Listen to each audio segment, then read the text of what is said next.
আমাদের মানিকগঞ্জের কৃষি জমিতে এবছর প্রচুর পরিমাণে মিষ্টি কুমড়া আবাদ হয়েছে। দেখেন এই যে ঝাঁকা ভরে ভরে ওনারা মিষ্টি কুমড়া নিয়ে যাচ্ছে বিক্রির জন্য, এবং কি ক্ষেত ভরা মিষ্টি কুমড়া, দেখতেও কিন্তু সুন্দর।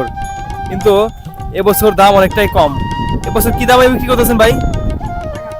7 টাকা 8 টাকা কেজি। ফলন হয়েছে কিরকম?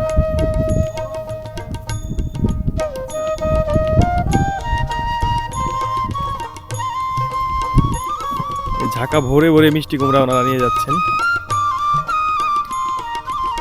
এই দেখতে পাচ্ছেন কি চমৎকার মিষ্টি কুমড়া হয়েছে এবছর মানিকগঞ্জে। এই যে ওনারা ঝাঁকা ভরে ভরে নিয়ে যাচ্ছে এইসব মিষ্টি কুমড়া। ঢাকা কারণ বাজার, বাইপাইল, মানিকগঞ্জ বিভিন্ন জায়গায় পাইকারি বিক্রি হয়। ওনারা ক্ষেত সহ পাইকারি বিক্রি করে দেয় ব্যাপারীদের কাছে। এটা কিভাবে বিক্রি করছেন আপনারা?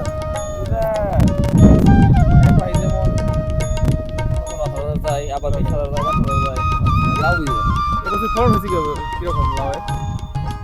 ভালো হয়েছে, মানে আগাম শস্য যেটা পাইছি এটা মোটামুটি ভালো হয়েছে। পরে যেটা আসছে ওইটা ভালো হয়। এইগুলা এখন পিস কত করে বেচতেছেন না কেজি? কেজি 7 টাকা 8 টাকা।